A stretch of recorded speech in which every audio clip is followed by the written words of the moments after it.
Hello, Cosmonaut. Today, we are going to be exploring what Reddit asked. What is the creepiest thing you've witnessed that convinced you of the paranormal world? Answer 1. I used to work at a house museum. 4 generations had lived in the home between the 1840s when it was initially built and 1912 when the last owner died. You can imagine multiple people died in that home between the family who owned and the people who worked for them.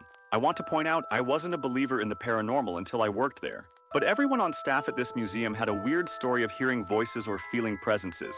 For example, my boss was cleaning part of the house and was humming, and he heard a woman's voice humming along with him from inside the house. Now the museum was closed, so he went to see if someone had snuck in the house. He ran to where he heard the voice. It stopped. No one was there. Then he heard giggling. I was once alone in my boss's office, which was in the second floor of the house's old granary. I heard 2 men's voice coming from below me. I looked out the window. There was no one. I went downstairs. There was no one. Then voices stopped. One day I was giving a house tour to a couple. In the family parlor was a painting of the patriarch of the family who had owned the farm. I gave my usual spiel with his biographical information, and then I asked the couple if they had any questions. One of them asked, "Yeah, what's that thing behind the guy's head?" I had given dozens of house tours before. This was the first time I had noticed that in painting next to the former owner's head, there was a shrouded figure in black who reached out toward the viewer. Needless to say, this all spooked me. I never went in the house alone. But the main thing I learned is that most people who work in history museums absolutely believe in ghosts. Answer 2. My dad tells me that when I was a little kid, around 4, I went to him and told him we needed to go visit Chile to see my grandpa, his father, BC. He was going to die that year. They had a really bad relationship, so him and my mom, didn't even talk at grandpa at home. A few weeks later, my dad got the news from his sister that grandpa had passed. My dad also tells me that at the same age, one day my mom was at the farmer's market close to our house, and I was in the living room Dad while he watched TV and I sat on the floor playing. I suddenly turned to him and go, "Mom is running from bad people, but it's okay because the store man pulled her inside so she could hide." My dad didn't think much of it until it started to take like a real long time for my mom to come back. Mom didn't have a cell phone or anything, 90s in Brazil. So he waited at home, until my mom finally arrived hours later and shaken up. There had been a robbery gone wrong in the bank that was right in front of the farmer's market, and the robbers came out shooting, and everyone in the farmer's market started running and panicking. BC, the robbers were running through the farmer's market and shooting.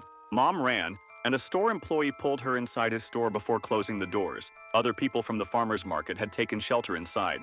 My dad was freaked out. He always tells this story to say that that's when he started believing in supernatural stuff. BC, he says, I just stared at him and described what was going on with Mom, and then immediately went back to playing. I have no memory of both of these things. Answer 3. I worked in a school. The site was fairly big and the building starting to get old, circa 1850 to 1920. The building I was in was used as a World War I hospital for people to recuperate from shell shock. I went in one Saturday to prepare some stuff for the next week and also to walk the dog as the school's grounds are huge. It's a nice place to walk. My classroom was at the front of the building at the top of the main stone staircase. There was a much smaller rear staircase, presumably for the help, at the back of the building. It was only for the staff as it was narrow and winding, with larger height between each step. There were 2 classrooms upstairs at the front and one at the back. I had been there for a few hours and was alone. I was doing a bit of tidying up, throwing away old things that weren't needed anymore, fixing bits of displays that were looking a bit untidy, that sort of thing. The dog was sleeping after his walk. As I was straightening some reading books, I heard footsteps coming up the rear steps of the building. My first thought was that it was the teacher of that class at the rear of the building coming in to do some prep for the following week. She had children in the school and often came in at the weekend when her children were on the site for sports training or a match. I had emailed her earlier about something or other, so I decided to go and speak to her to let her know I was there, so as not to startle her, and to discuss the email. I got about 6 feet from the door to her room and began speaking to kind of announce my presence. "Hiya, just wanted to let you know I'm here too. I sent you." As I rounded the corner, I noticed the lights were off. The building has automatic lighting when you walk into a room, and as I walked in, her room was empty. Confused, I walked back out and checked the copier room, which was a small room on the long corridor between the front and the back of the building. I thought I would have heard her in there, but guessed I missed her as I walked past. As I opened the door to the copier room, it was obvious she wasn't there. Then I heard the footsteps on the stairs again, right at the top. I poked my head out of the copier room and there was nothing there, even though the noise was quite clearly coming from exactly where I was looking. Absolutely shit myself. Did the casual but extremely fast walk back to my classroom at the front of the building. The dog was awake and was not pleased. His ears were way back and tail between his legs. I picked up my car keys and exited through the fire door, slamming it behind me. No idea what was going on, but I never popped in to do some weekend prep again. Answer 4. It's a very early morning in December. I think it might have been the week of or just before Christmas. It's quiet, snowy, one of those very early mornings where no one is outside or even awake in their homes. It's a clear morning with very little clouds, and the moon is still up. From my house to work, it's a less than 10-minute walk across a long courtyard behind a church and right up to the lot. I'm just walking through the snow, listening to music. It feels silly, but I just had that feeling to look up. And right then, coming out of a cloud is a very bright, warm, spherical light. I've always thought of its size like a quarter or so held at arm's length. It's just beautiful, radiant, like a candle glowing without any flickering or sputtering. I'm just lost in its light. It comes out from the cloud and seems to almost stop, right there over me. At this point, I start to lose my mind. I'm shouting in this open, snowy field, pointing, just flabbergasted. I fumble with my phone and it clicked in my mind how shaky cam footage of unintelligible lights existed. Just as I'm starting to take my first steps, it then gently starts to move again, does a very neat U-turn, and disappears over some trees. No noise, no fanfare, nothing. Just silent, beautiful, and it felt so unattached to the world around it. Answer 5. My friend used to live in a haunted house. So my friend's bedroom was in the attic of the home. There was a storage room beside his bedroom. The door for the storage room was kind of hidden, as in, looked just like the wall, but swung open and just had a hook latch to keep it closed. One day there was about 6 of us all piled on his bed just bullshitting, and I was sitting with my back against the door just chilling. Anyways, something kicked or hit the door 3 times really hard from the inside of the room. I felt it on my back. I jumped up, opened the door, and looked in. And to all of our surprise, there was nothing in there. We all laughed and shrugged it off, and as I closed the door and hooked the latch, something hit the door so hard that the latch broke and the door flew wide open. We all looked at each other, and I've never seen 6 people run so fast down the stairs. We told his dad. That was downstairs. What happened? He just said casually, "Yeah, you don't ever go in that room? There's a really angry ghost in there, and he will hurt you." Then he showed us a cut on his head and said, "I went in there for a box and something hit me in the head. Fucking creepy." This is just one of many experiences I had in that house. Answer 6. After we moved into our house, we were cleaning out junk that was in the attic. We found a bunch of old creepy dolls. They were still in pretty good shape, so we kept them for a little bit to see if they were worth anything. During that time, both of us would see a silhouette of a man in a top hat out of the corners of our eyes. Our cat and dog would also react to this. We had several visitors to the house who would mention something about seeing a man in a top hat pass in another room. I don't think he ever did anything. No poltergeist activity or anything. Just the silhouette walking around. We found a place to get rid of the dolls and no one has seen him in the house since. Answer 7. It wasn't exactly creepy, but I was looking at what I thought was an airplane outside my window overlooking the Union Square area. NYC isn't the best place to imagine airplanes, and I don't really expect anyone to take this seriously. But the lights from that plane zoomed out of my vision as soon as I started wondering why it was coming into Newark from that angle. It literally zipped across my vision. So fast it looked like a green laser pointing from where the thing was to where it was going, which was southeast. Answer 8. Early 2000s. I worked in a casino whose adjoining hotel apparently had some rooms in a hallway where folks had seen something move through walls or appear in hallways. This was the Treasury Casino, Brisbane, Australia, if anyone cares. One night shift, probably 3 a.m. I went for a break and one of the kitchen cleaning crew was in the employee dining room. And he was visibly upset, not fooling around. He was genuinely scared. He was a Filipino guy, decent man, friendly and quiet and very Catholic, so I'd never seen him like that. He said he'd been cleaning the hot section in the kitchen when he saw the thing, which he described as gray and vaguely human, shaped soundlessly appear and move through the kitchen through the wall into one of the adjoining haunted rooms. He said he was leaning over the hot plates, and it appeared in his right eye peripheral vision, and when he turned at the movement, he saw it. I put this down to, it's 3 a.m. We're all tired and he saw it in his periphery, so probably his eyes and tired brain trolling him. About an hour later, I had to go into said spooky room. I turned on the light and walked in, and it did feel strange in there, and so did the hallway, but it's hard to describe the strangeness. Anyhow, amusingly, any spookiness was ruined by the spare bar fridge humming with its bright Coke sign and the trays and, other standard hospitality stuff stored in there. But Jose refused to work that kitchen on his own on a night shift after that. Answer 9. This happened about 10 years ago. Never told anyone but my wife. We lived in a pretty old apartment at the time. For context, in our bedroom we had a Las Vegas memorabilia wall and had souvenirs, etc. on some glass shelves hanging on the wall. One of the things was a metal bucket filled with loose change. I had just built a new PC, so I was playing a game in the bedroom. My wife was closing that night, so she wasn't home. All of a sudden, I heard a massive crash behind me. I damn near had a heart attack. Flew up from my seat, turned around thinking I'm about to see a random person about to rob or murder me. I see this bucket of change all over the floor. I stood there for what felt like forever, just staring at it in disbelief. I finally worked up the courage to run to the kitchen and grab the biggest knife I could find. Slowly checked every room and closet. My heart was beating out of my chest. I should have just called the police, but I heard nothing else except the bucket and change falling. No doors opening, nothing. So, the apartment was completely empty. Still stunned, I cleaned up the bucket and change from the floor. Put it back on the shelf. Got a level out. It's 100% level. Tried sliding it. There's absolutely no way it would slide off the shelf unless someone intentionally knocked it off. Zero wind. All windows are closed. The bucket's too heavy anyway to blow off. This thing has also been sitting on it just fine for months. I let it go, thinking maybe somehow it was just a fluke. A few weeks passed by, no incident, until one night my wife was closing again. Exact same thing happens. Scared the absolute shit out of me again. Only this time, I knew there was nobody else in the apartment. I still stood there in disbelief. I cleaned it up again, and that bucket never went back on the shelf. I never had any other incidents in that apartment besides these 2 times, and we were there for 10 years. The guy that lives in the ground unit killed himself a few months prior in the building. Sometimes I wonder if it was him. Answer 10.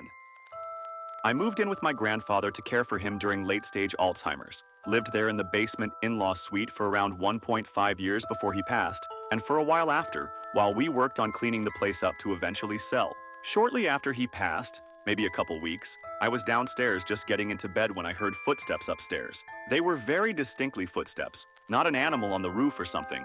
Immediately, I panicked because I'm a 20-something woman alone in a house. I then got 2 notifications on my phone from the dining room and living room security cameras that movement was detected. I checked the footage, and there was nothing. I texted a friend and asked them to call the police and tell them there was an intruder at my address. I didn't want to call myself in case the intruder heard me and knew someone was home. The footsteps continued, going from room to room. About 10 minutes later, I see flashlights passing by the basement windows. The police had arrived. My friend called me back and the police told them to tell me to come to the back door, so I did. They said they did a perimeter check of the property and house, all doors were locked, and there weren't any signs of forced entry. They told me to stay where I was and they would do a complete sweep of the house. Nothing. No one. 3 officers did the sweep, so it's not like someone could have snuck out while they were searching. And the upstairs of the house was down to the studs at this point, nor was there an accessible attic, so there were no hiding spots. I didn't sleep for 3 days after that incident, and still don't have an explanation. Hey you! Subscribe for more histories. Answer 11.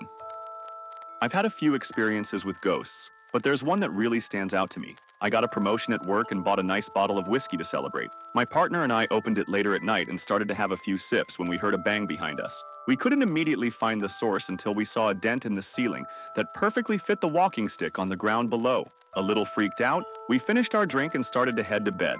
On the floor, we found a folded note that said, "You forgot," in handwriting that didn't match either of us. We checked the house, but no one else was there. Unsettled, we sat in bed for about 15 minutes while we heard knocking on the walls. Then it hit us. My partner's brother passed away a few years prior and loved whiskey. We always poured out a shot of whiskey for him when we opened a bottle and didn't do it this time. We both got up and went to the kitchen to open the bottle. Once we uncorked it, the cork flew off the counter and sailed a good 15 feet before rolling away. We turned to get it when a flash of red erupted behind us. We poured the shot and had a small toast, then poured out his shot outside. We came back into a calmer house and knocking on the cabinets and walls. He knocked intelligently and answered questions, then just kept knocking as we tried to sleep. He finally stopped when we told him to fuck off and let us sleep. He came back on multiple other cases. I've seen smoke behave strangely around him. I've seen objects move, and I've felt hands on me that weren't there. He was free to come and go and visited us a lot. We eventually moved out of there, and he doesn't show up nearly as much, but he certainly made living there interesting. Answer 12 lived in a quad with a basement unit for a number of years. I would occasionally hear my upstairs neighbors singing. Sometimes it was popular radio music. Sometimes it was the national anthem. Sometimes it was a Muslim call to prayer. Sometimes it was what sounded like ritual chanting. It was very eclectic and sometimes unsettling. Fast forward several years and I moved into that apartment. Some nights my wife would sit up in the middle of the night and tell me someone was in the apartment. I would search but never found anything. It got progressively stranger until she would wake me up to tell me she had felt something staring at her directly above her in our room. We started sleeping, sort of, on our pull-out couch. One day I was making some food. I would place the salt and pepper on the back of the stove up against the wall. I reached up to return the salt and there was a gap between the stove and the wall that had not been there previously, and I would have dropped the salt behind the stove if I had tried to place it in its normal place. The stove had, for no clear reason, moved a few inches away from the wall. We had some other stuff like that happen that kind of freaked us out, and we had some friends come and pray over our apartment. We moved after living there for a year and didn't experience anything like what experienced there ever again. Answer 13. I used to be a little emo teenager back in the early 2000s and went on ghost hunts with at least 4 of my friends at the time. We have all seen a long line of shadow beings walking along a beachfront, some sort of specter in an abandoned house that we went into, mysterious sounds of footsteps, and the feeling of something getting into bed with you, sitting on the edge of your bed in one house that my friend and her family lived at for a few years. Prior to all of that, I may have been 7 or 8 years old at the time. I vividly recall seeing something bright flicker past my bedroom window. I then opened the window to find out what it was and climbed out. Single-story house in the suburbs. I then saw 3 different orbs of light rotating vertically around each other. They were only about 3 to 5 centimeters across and on the front lawn, about 5 meters, 15 feet, away from my bedroom window. I felt like I was frozen in fear. I know it would have only been about 20 to 30 seconds that I viewed them for, but it felt like eternity at the time. Next thing I know, I was back in my bed staring at a wide open window as if I was about to climb out of it once again.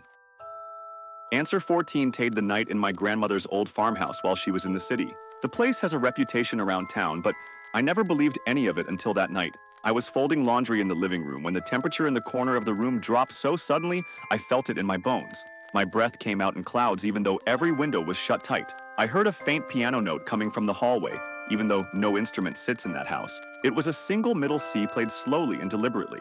I moved toward the sound and my feet left no prints on the worn rug. The light from my phone cast a shifting glow against peeling wallpaper. The note repeated louder, and then every bulb overhead blew out at once, leaving me in darkness so complete I could feel it pressing in on me. My phone slipped from my fingers and illuminated a small figure crouched in the archway at the end of the hall. It looked like a little girl dressed in tattered white, and her face was hidden by long wet hair. She raised her head and locked eyes with mine for a heartbeat that felt like minutes before she tilted her head back and let out a hollow laugh. It echoed down the corridor and rattled my teeth. I ran for the front door and it slammed shut behind me before I could touch the knob.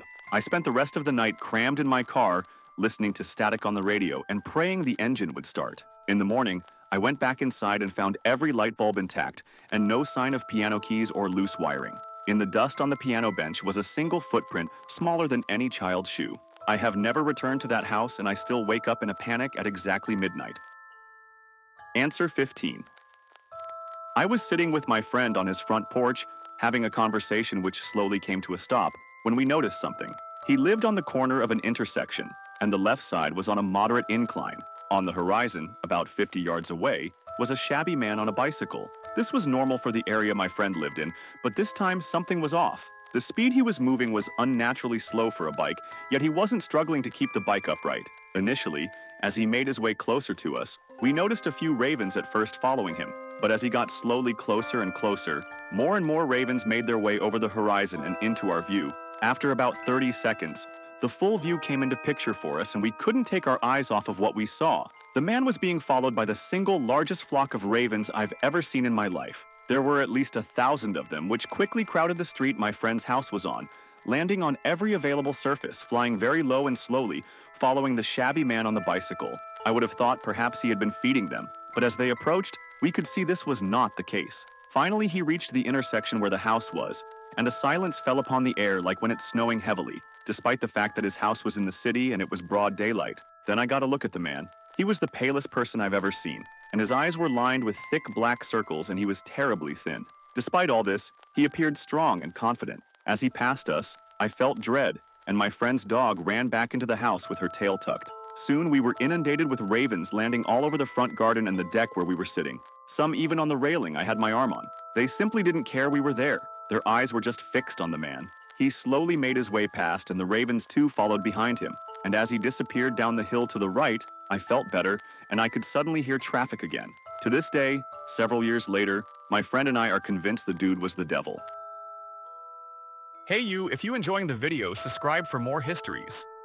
Answer 16. Piano started playing itself. July 2017. Clarksville, Texas, a bed and breakfast. I was the only person staying there that night. There was a trade agreement allowing me to stay there in exchange for advertising. I just moved into town to work for a radio station. It was not a dream or my imagination. It woke me up. Didn't last long, but something was just banging on the piano keys. After it stopped, I went back to sleep. I remember the next morning after a shower, I went into the room and was standing a few feet from the piano wearing only a white towel. And I said out loud, "Anybody want to confess?" Then the towel just fell to the floor. I'm not saying something made the towel fall, just remembering everything that happened. Answer 17. I lived in a house that was haunted or possessed when I was in high school. You would hear footsteps right beside you when no one was there. I'd hear footsteps in my room at night, turn on the lights, and they'd stop.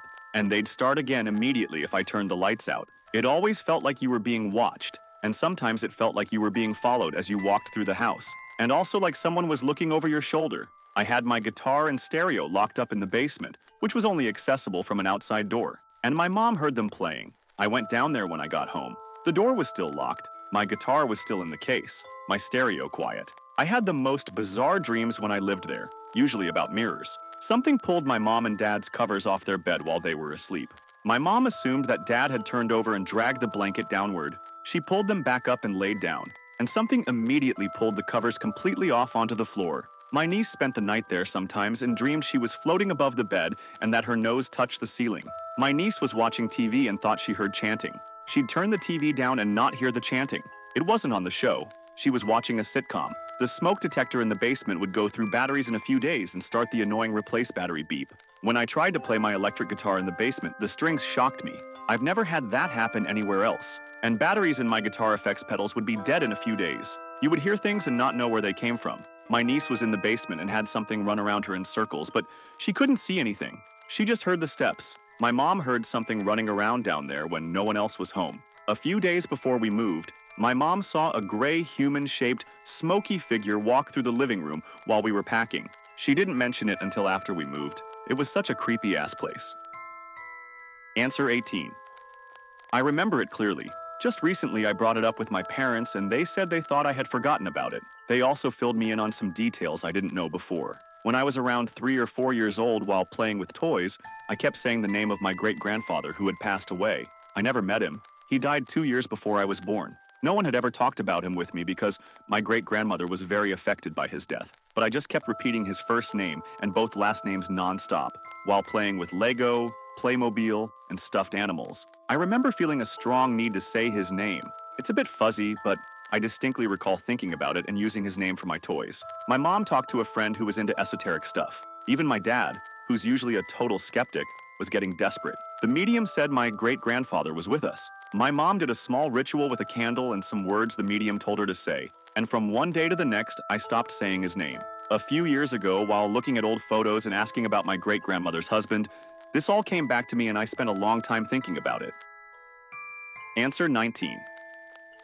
In my dorm in college, the bathroom sink would turn on by itself. It did this consistently for a month, and it was such that you could turn the knob to turn it off. It wasn't like water started rushing out on its own. Something or someone must have turned on the faucet using the knob. During the same month, I have memory of waking up in my dorm room in the middle of the night in a tranced state. A woman or entity was beside my bed. It was about 5 feet tall and looked like a blob of white cream or light gray sheets. I suppose I could have dreamt this. I was living in a small single room at that time. My alma mater is St. Mary's College in Notre Dame, Indiana, USA. People have reported paranormal and ghost activity while at the college. I never believed in the paranormal until that year as a student. That was enough for today, cosmonaut. I'll wait for you in the next travel.